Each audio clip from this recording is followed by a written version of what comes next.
My name is Linda Masarira, the President of Labour Economists and African Democrats, a 100% organically homegrown political party with a pan-Africanist approach to doing things. Today, I just want to speak about how we have lost direction as Zimbabweans, how we are more interested in the political and forgetting about our socio-economic livelihoods. It is said that we're now at a time where the finance minister announces SIs time and again, SIs that affect our day-to-day lives, and the RBZ governor always has to run up and down to clean up the mess that has come from the finance ministry. We need to realize that Zimbabwean lives matter.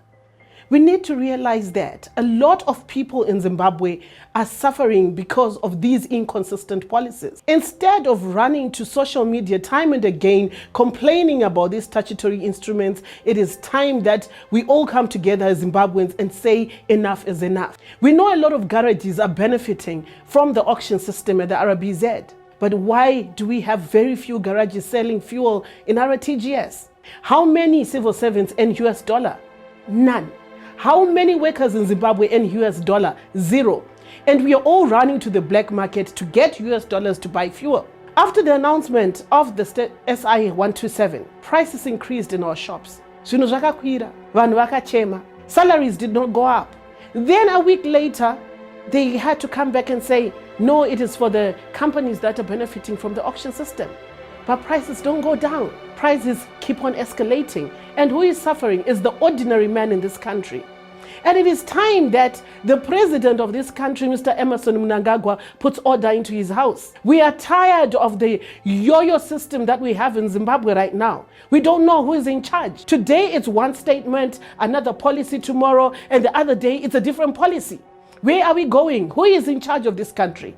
Back in the day, during Robert Mugabe's day, we used to know that if there is a statutory instrument in place, it was going to be worked on. We all want a Zimbabwe that we know is in the right hands. We all want a Zimbabwe that is progressive. We want a Zimbabwe that is development-oriented. We want a Zimbabwe that has got consistent leaders. But right now we're at a time where the president issues a statement today and tomorrow the statement is overturned by an SI. We don't know who is in charge. We don't know who is in control in this country. We don't know whether we are coming or going. And Zimbabweans are tired. Zimbabweans are fatigued. Zimbabweans want sustainable livelihoods. But how do we get sustainable livelihoods when there is policy inconsistencies? There's policy inconsistencies in the finance ministry, policy inconsistencies in the land ministry, in almost every ministry in Zimbabwe. How do we resuscitate our economy when we cannot be confident about our local currency? How do we resuscitate our economy when you're not giving the public confidence in using our currency? My suggestion today, Mr. Governor, Mr. Mthuli, you need to ban the use of US dollar for all domestic transactions. If you want us to use the US dollar in this country, then start paying salaries in US dollar. Let it be fair. We cannot have all goods and services being provided for in US dollar. It's not working. It is not working. You are trying to close the black market, but how do you close the black market when you're encouraging use of the US dollar in this country? It has caused so much confusion and people are failing to make ends meet. We need to know which currency we're going to use. Look at other countries.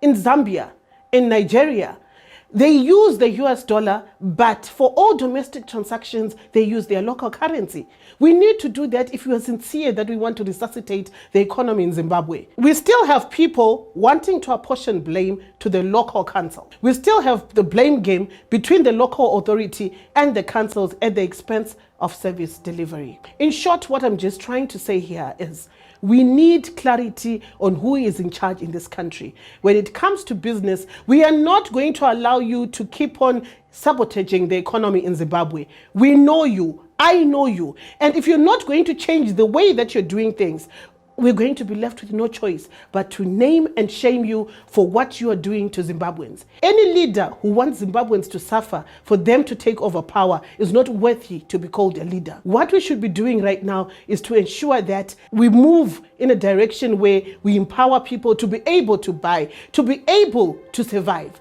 But that is not happening because we've got greedy, uncouth, corrupt business people who are working with politicians to make life unbearable for Zimbabweans. And that has to stop. We know you. The people who say that when salaries are increased in government, you go and increase prices of basic commodities so that people keep on suffering. We know you who are making sure that people cannot live sustainable livelihoods. And if this continues in the next month, we are going to be naming and shaming every business person in this country who has made life unbearable for every Zimbabwean. Thank you.